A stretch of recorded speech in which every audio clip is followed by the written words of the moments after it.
What's up, everybody? Welcome to another great episode. We have Amela Journey today, and she talks about her story in Bosnia, getting support from amazing people around her, what it took to go from what she thought she was having a heart attack was actually a panic attack, and then getting out of it and just getting out of her own way to create a life of success. I think you're going to really like this episode. So let's tune in to see what she has to say.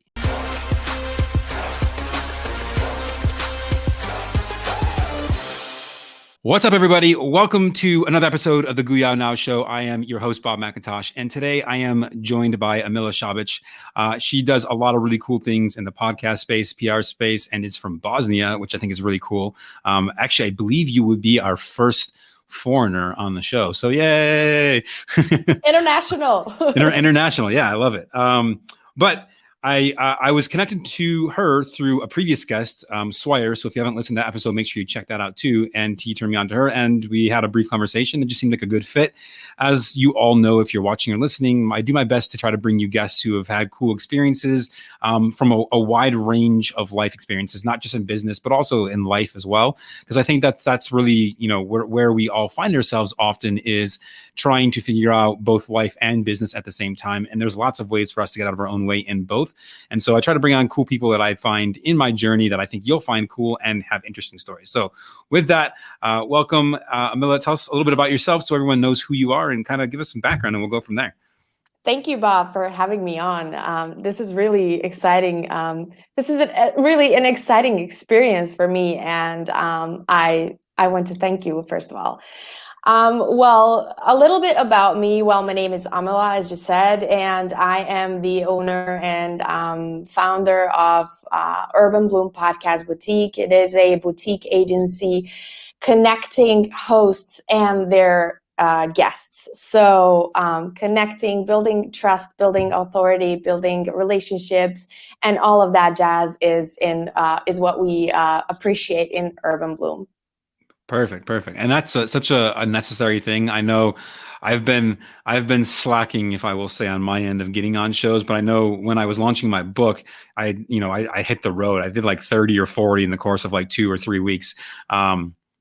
And it's such a powerful way to get out there. So for those of you looking to gain exposure, that's definitely something to think about. But what I want to talk about first is a little bit about what you talked about beforehand. So we were talking before we hit the record button, and you sort of talked a little bit about your journey through in corporate and then needing a break and then realizing that wasn't going to be your path. So I'd love for you to share that story a little bit again, because I think it's a great starting point, and then we'll dive. I have some more questions from there.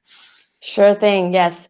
So I was working. I am a mom of 3 kids, 3 small kids, and when I was pregnant with my first, so that was about 8 years ago, I used to freelance. And it was just basic admin jobs, like a virtual assistant starting point. I didn't really know much then, and it didn't last long. So after I delivered my first baby, I was like, no, I don't have really time for this, and I stopped. So after she had grown a little bit, I got my second one, and then I figured, okay, so now I would like to go a little bit outside of the house. I mean, it's great to have kids and baby talk all the time, but outside is nice. Yes, but I would also like to talk with adults sometimes, except for my husband. And so I decided to start looking for a job. And then with my background in journalism, I have a bachelor's degree in journalism, which is something that I really enjoy and love doing. And I figured, okay, I knew that I wasn't going to find a job because I live in a small city with not that many opportunities. And so I thought, okay, so I'm probably not going to be a journalist, but I'm going to settle with something that is at least, connected to journalism. So I saw this job posting in the SOS Children's Villages, which sounded amazing. And I figured, okay, I'm going to apply and see what happens. And I got the job. There were like 40 or 50 applicants, and I got the job. And I was a national coordinator assistant to a sponsorship part of the SOS. And so what I basically did, I wrote letters to the sponsors of the children that lived in the SOS. And that experience was amazing. I got to know a lot of people. I got to learn a lot from all different kinds of people, and I got to learn about the kids that were living in the care and the traumatic experiences and all of their stories really touched my heart. And I thought, and I am an emotional person, and I thought, okay, so I'm gonna get through this. It's okay. The first time I saw a kid got accepted in the SOS, I cried I cried for 3 days because That's beautiful, though. I mean, it shows your true heart, and I think that's an important thing. Yeah, but it also, I don't know if I would react that way if I wasn't a mom at the time, but I also had my own kids, and it was, like when you think about your own kids, you don't want them to go through something like that, and so I cried a lot. And by the time, they a lot of other kids got accepted over there, and I spent 3.5 years working, and it was really an amazing experience. It's such educational experience, first of all. And then all of a sudden, I start getting heart attacks. But turns out those weren't heart attacks. Those were panic attacks that I just later found out. But it really did cause me a trip to the ER a couple of times because I thought I was going to die. And I didn't know what was going on. And then I had my doctor tell me that it might be, might have something to do with what's going on inside of me. And then I figured, okay, I'm going to, start the therapy. I'm going to talk to someone. I'm going to see, how to work this through. And then I learned so much about myself. I learned so much. It was sort of a spiritual awakening for me to just talk to someone and discover such an amazing stuff about myself that I didn't know. And it's ridiculous. I mean, you know yourself for your whole life. You should know yourself, but you don't. Turns out I didn't know myself. And by the way, I think that's most people. I think most people think they know themselves, but there's a depth to our inner selves that we have, in most cases, just begun to scratch the surface of. Exactly. And it's so important to just, dive deep inside of your soul and get to your why, and then you will know who you are and what you want to do. And so to go back to the story, so I decided to not extend my contract in the SOS Children's Villages, and that was, I think, the best decision I could have ever made for my future, for my family, for myself. And I thought, I needed a break. I thought I needed to read more books. I thought I needed to socialize more. But turns out that after a couple of months, I figured I didn't need a break. I just needed something new. I needed a change. I needed to do something that would cheer me up. I needed to do something that would fill my soul, my heart. I needed to do something that would make me happy. And so I started freelancing again, and I met a bunch of amazing people. I also met a bunch of not so amazing people. We're not going to talk about them. But I am grateful to have met them because they were the school for me. They were my learning lesson and my learning curve. And, because of them, I know who I don't want to be. And because of them, I know who I don't want to work with. And so I decided PR was the love of my life always, for my whole life. And I decided I want to give it a shot and try to, work in PR. So I started my own PR agency with the focus on relationships, with the focus on, building that genuine trust and genuine feeling of, having someone. You see us, I mean, we live like thousands of miles away from each other, but we still got connected, and it's a great thing. And also with Swire that recommended me to you. I mean, I met Swire also through podcasting, and this is an amazing way, an amazing industry to just meet people and connect and build that those relationships, and just grow personally, because I believe that we learn every day, and that every person on our journey is our teacher, actually. So yeah, that's kind of a short story. No, this is perfect. And so for all of you listening, right, you might be going, well, that's not me or whatever. But again, like everything, where can you find the elements of the story that are the same from your story or your experiences and apply them to yourself? Because I think that's important. So I was taking some notes as you were going through your story, and a couple of questions I want to ask you. So first is, how did you handle, mentally and somewhat emotionally, the departure from a job that was maybe super emotionally filling? You're watching these kids who are being helped, and it causes you to cry for 3 days. Like, and I assume that the majority of those tears are like tears of joy, like, oh my God, I can't believe this is happening for this kid, to going into business for yourself, where really there's not going to be necessarily, with what you do, at least what you told me so far, that same connection from an emotional standpoint. Was there a divide there that you had to overcome, or was it actually almost too much emotion over here, and so that actually helped? I'm curious to understand more about that. That's a great question. Yes, I think that there was too much emotion on one side of the story. So emotions that I couldn't, that I probably, now that I think of it, couldn't process. I mean, I know how to hold space for someone, that for my kids, for my husband, for my family, for my parents, for the people that are close to me. But I obviously didn't know how to hold space for those kids. And, I just couldn't imagine someone being able and capable to do the stuff that I learned people did to those kids. And, their backgrounds and their childhood that couldn't be really a childhood is something that hurt me a lot. And Right. when you think about it, it's really hurting for everyone. I mean, I'm not saying that I'm an exception.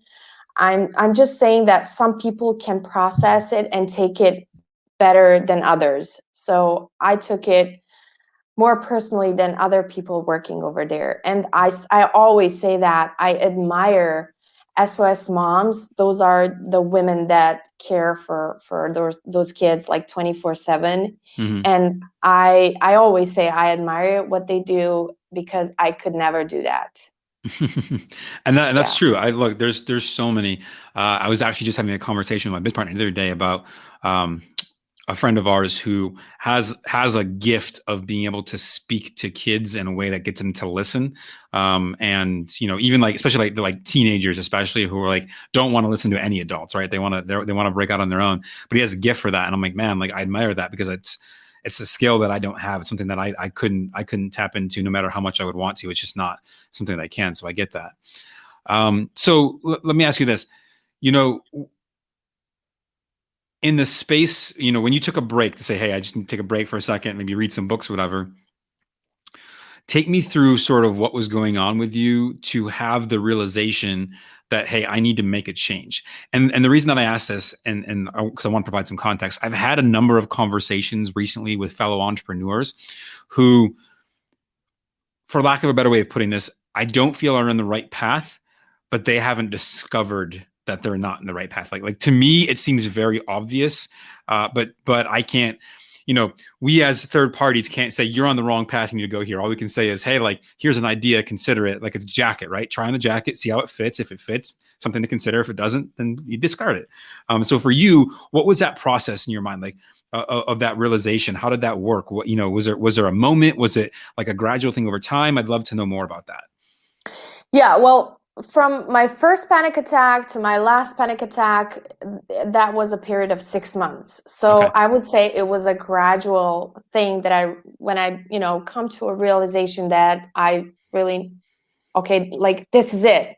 This needs to stop. I don't want to live like this anymore. I want to do something, and I am aware of everything that is going on. I am aware of everything that I'm feeling, but I don't want to feel it anymore. I just want to get out of this. And so I would say it was a gradual thing for me. But a lot of people, I mean, I know a lot of people that, you know, that have the moment, like just instant moment where they know, okay, so this is not it. Like I need something else.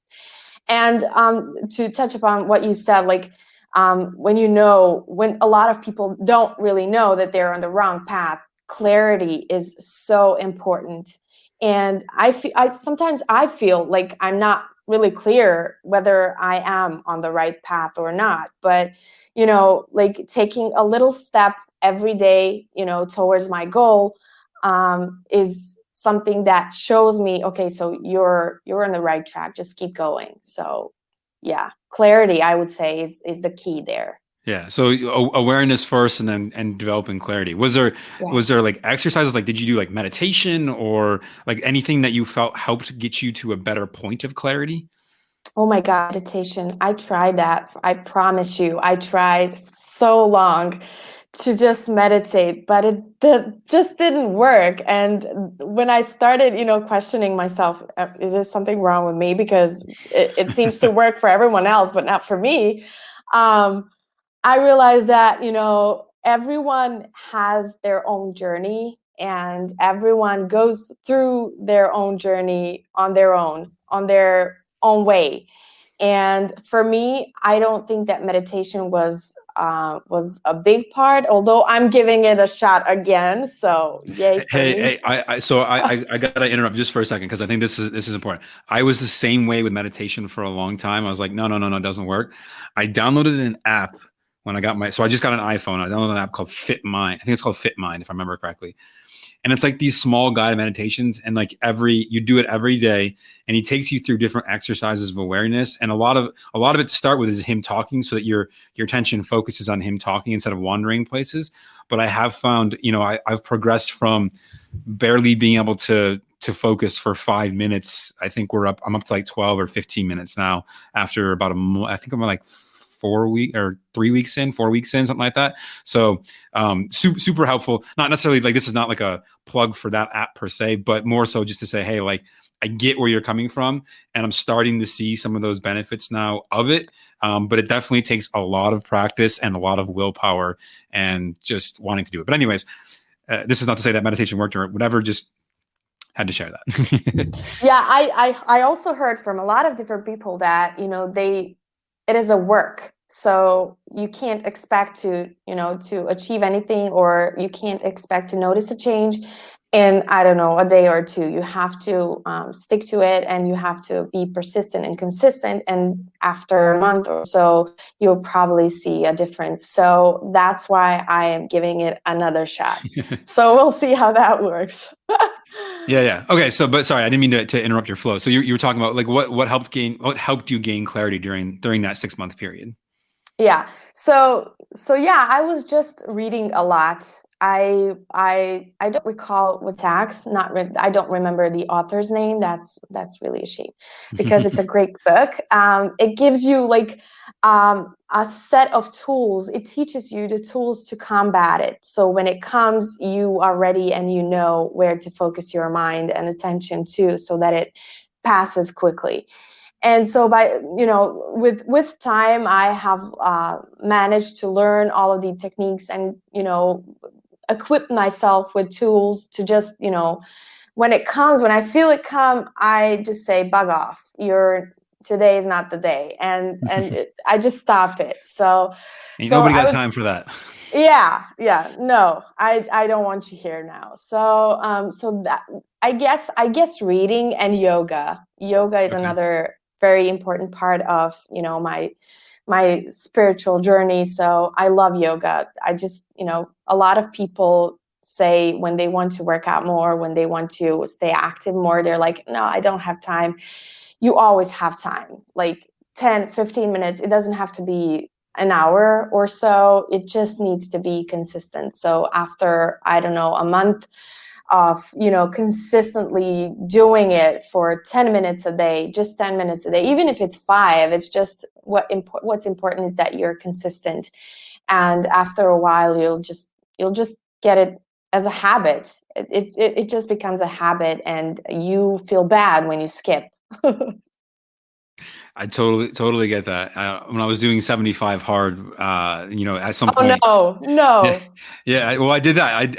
I completed it, and I remember like getting done. I was like, man, like this feels really good. But yeah, you're right. Like the habit of it after 75 days of doing it, I remember like the first few weeks was like, and then like the second 2 weeks was like, and then like, week 5 was like, okay, and then like 6 was like, just gonna do it, and then like about like 6 to like week 8 was just like, all right, we're doing this, and by like week 9 or so I was like, okay, this is kind of nice, but it takes time, like you said, that consistency, and I think that's good. But I think that it was interesting too for me during that journey for myself, how much clarity that brought me on a number of things in my life that I wasn't particularly searching out per se, but just when you have a focused regimen that you can focus on, it allows your mind to find the things that you've been distracted and need to have conversations with yourself about. I actually listened to a podcast, not remember which one, because I listened to a lot of podcasts, and the host was talking about 75 hard, and she was like, why don't you start with 75 soft? So make a modification. It doesn't have to be hard. The important thing is that you are consistent, and we go back to consistency again. So whether it's I want to read more, like just set a goal to read 5 pages a day, and that'll be enough, and stick to it for 75 days, and I promise you it'll become a habit, and you'll just start reading more and more and more, and by the time you're I don't know, a year passes, you have read like 10, 15 books more, which is more than you already did. So yeah, it doesn't matter if it's 75 hard or soft, you just need to do it. Just focus on it and stick yes. to it. I love it. Okay, so another question I have for you is, so you go through, you find this clarity, you say, all right, I need to leave my job and I need to go do my own thing. And so you start your business in the PR podcast and all of that world.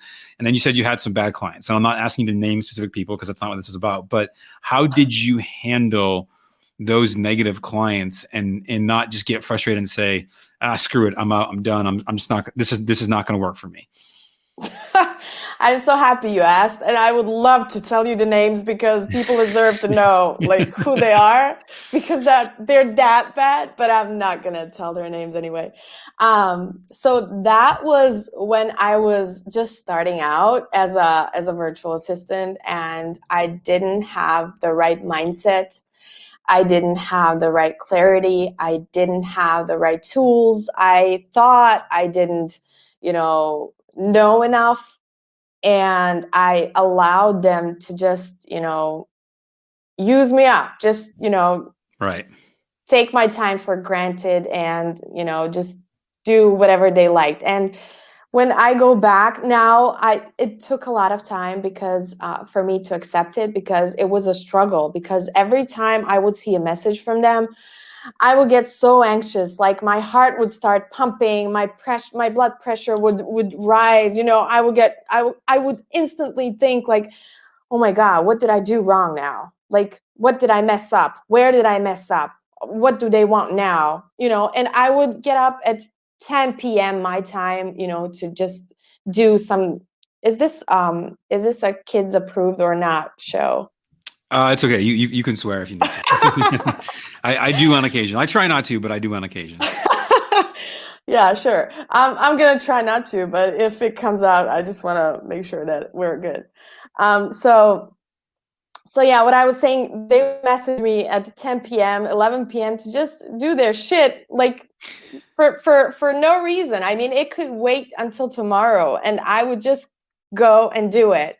I wouldn't say, like, now I know that I didn't have any boundaries set with me nor with them. And I didn't have the right mindset. I think that the right mindset, when you're doing anything for that matter in life, like, you need to have the right mindset, and you need to know your worth.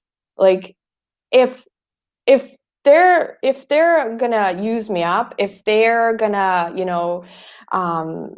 I don't know, if they're gonna say they don't want to work with me anymore because I messed up or because I didn't do something at 10 p.m., I mean, that's fine. Another client will come up.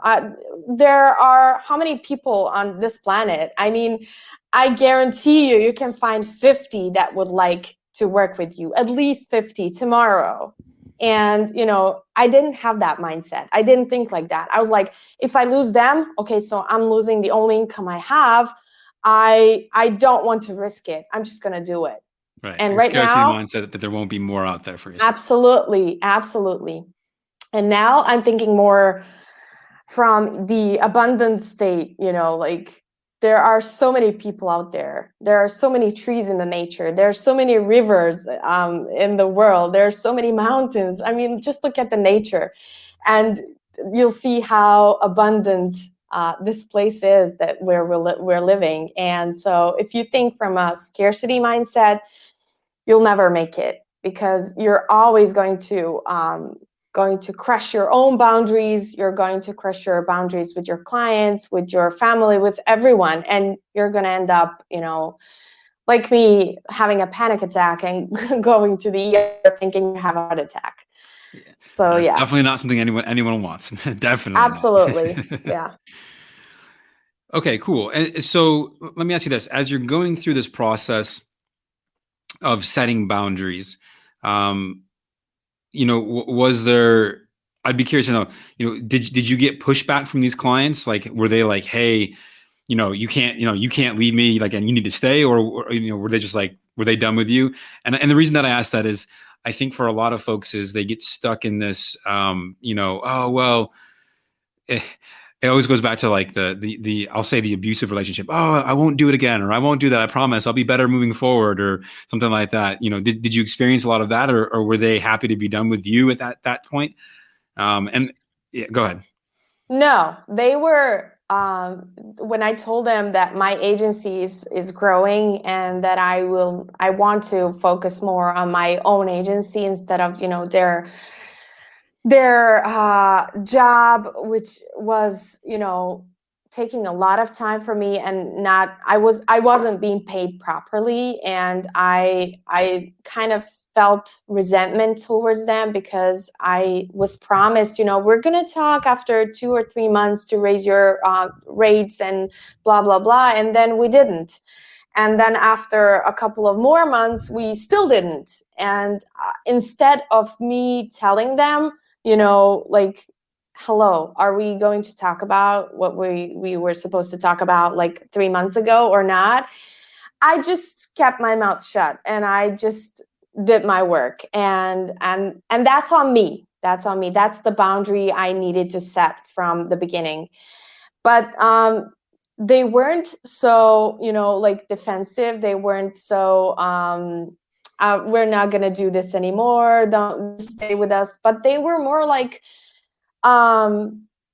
okay, so we thought you're going to grow with us. We thought we were building something different. We thought that, you're going to stay with us for, I don't want to say forever, but they obviously thought I was going to stay with them forever for peanuts. Right. And so I said, okay, but I'm giving you like 2 or 3 months from now to just find someone. I mean, who's going to come and replace me. And I want to make sure that, you don't lack anything. So I will teach that person, whoever comes, I will teach them, how to do whatever I did. And I will, just leave everything on the table. All of the creations that I created, all of the emails that I written, all of the templates, SOPs, like everything, I'm leaving you with everything.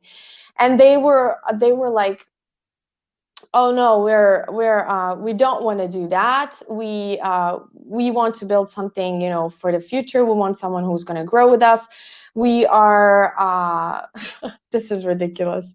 We are sharing so much of our intellectual property with you. So, it was like I was begging them to just give me a job, and Right. I was like, okay, so your intellectual property. Okay, so no, I don't want to be a part of this anymore. And so I just didn't.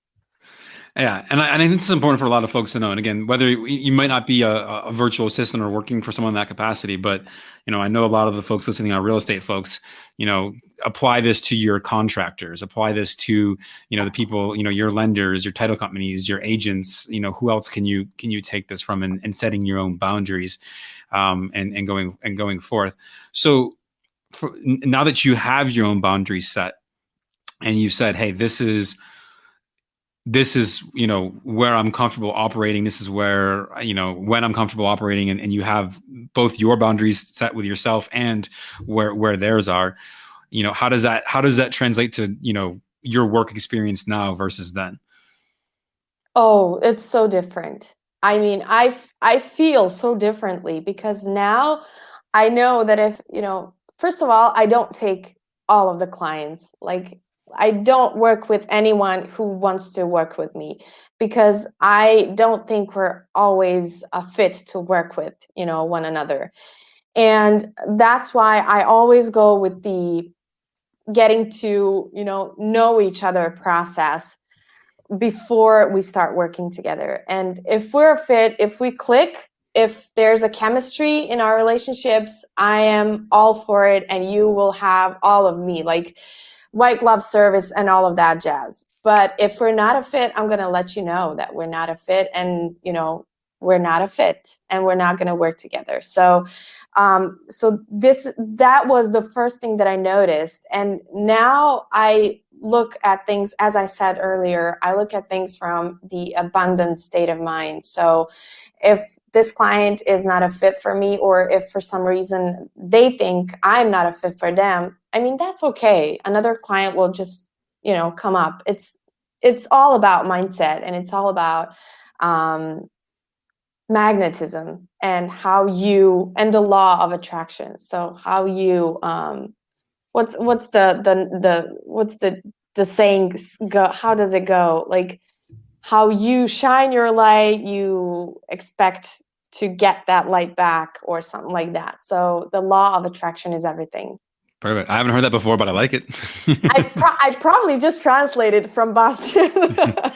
That's perfect. I like bring in some new things, because like I said, I don't imagine many folks have heard that saying before. At least I know I haven't, so that's cool. Yeah, it reminds me of there's a saying here, and I don't know if it came from a book, or there's a book by the title of it, but it's how you do one thing is how you do everything. Yeah. Similar idea. Yeah. Yes. Cool.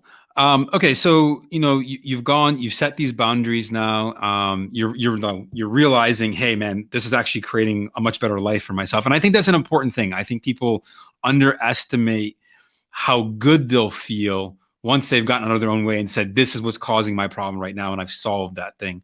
I think sometimes the fear of loss can seem greater than what we're going to gain on the other side of doing it, and that oftentimes keeps us stagnant in where we are, because we're afraid to make that change because of that fear.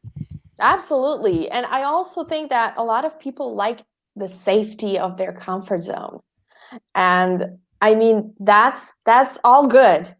You're safe. You're in your container. You're doing the things that you're used to doing, and you're talking to people that you're used to talking. You're not doing anything new. You're just. There is no change to your daily routine. There's nothing that's gonna come and ruin your day.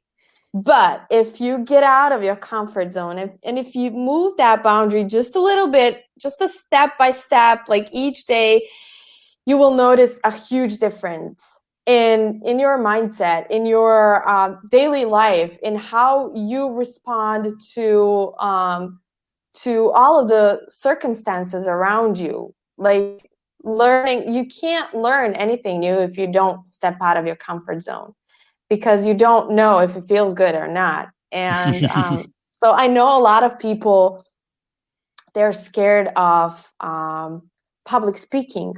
I'm not really that comfortable going in front of a huge audience and talking about what I do, but I would do it. I mean, I would get excited. I would get maybe a little bit anxious, but I would do it. I would definitely do it. And I would probably feel like I conquered the world after the event. So just stepping out of your comfort zone and not staying in your safe zone, that's the most important part of growing.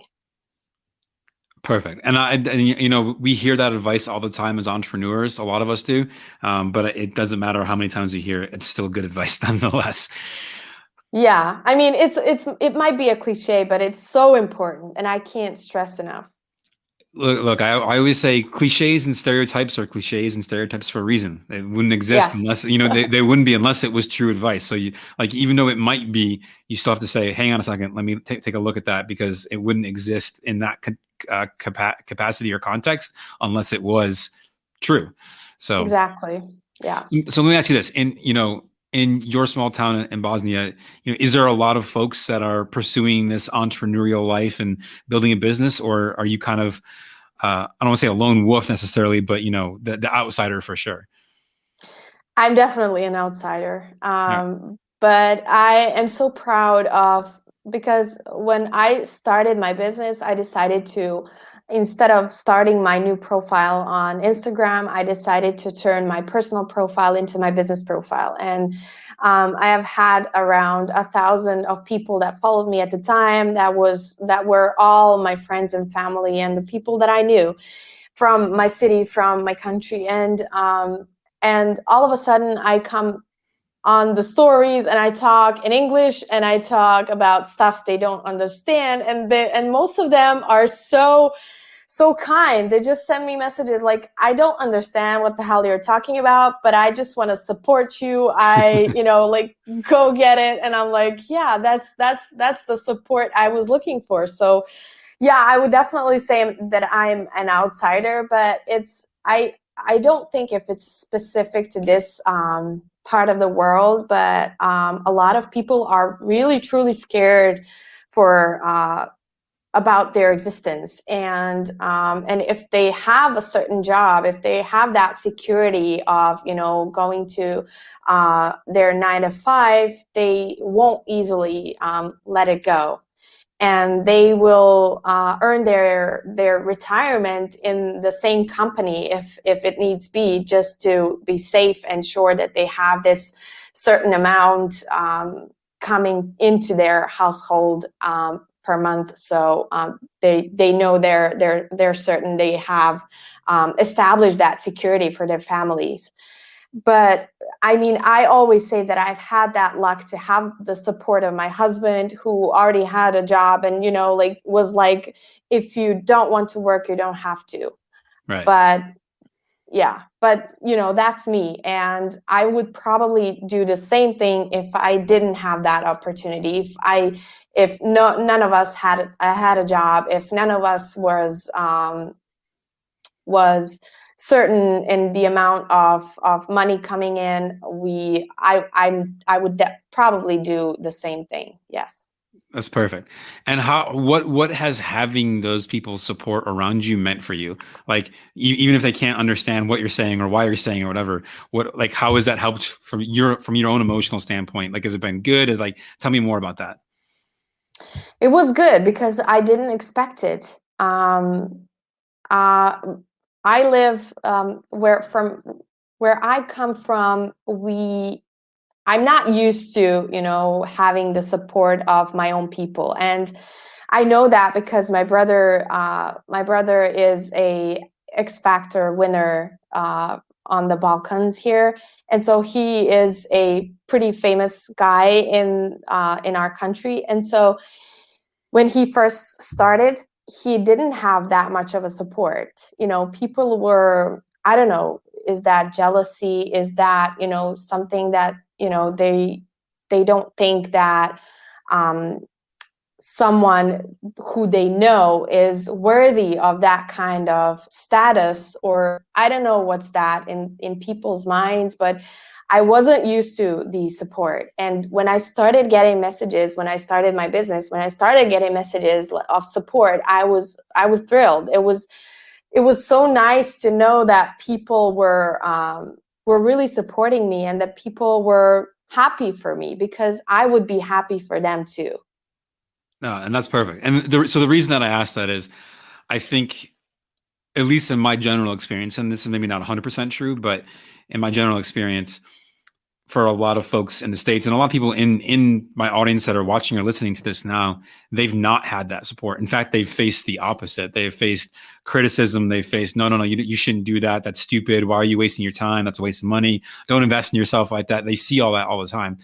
And I want for everyone, if you're watching or listening to this right now and you've got, I'll call them haters, the people who are trying to pull you down or keep you where you're at. And by the way, it's not often from a standpoint of malice that it happens, like they want you to suffer. It's just that they have a vested interest in keeping you where you are because where you are is comfortable for them.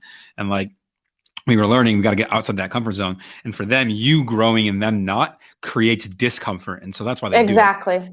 Exactly. Yeah. And so I think it's important for people to understand that you need to surround yourself with those who are going to. Now you got, I'll say lucky enough, if you will, or blessed enough to that, those people that are around you are being supportive. And so I can't stress enough how important that is. And I know from my own personal experiences, like for me, having supportive people around me has been a huge help and a huge reason of why I'm at where I'm at, what I'm doing, and how I got to where I'm at. So I can't stress that enough for anyone else who's going, oh man, yeah, but I don't have those people around me. Okay, go find them. Doesn't matter where they are. They can be in Bosnia. Shoot, it doesn't matter. As long as we have the right people around us, I think we'll succeed at a higher level.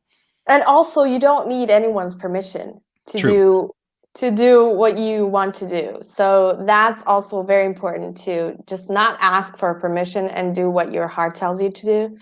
And that's really crucial. Absolutely. Couldn't agree more. Awesome. Well, this has been a fantastic conversation. I love your story, your journey, sort of what's happened. So thank you for sharing. Truly appreciate that very much. Thank you so much for having me, Bob.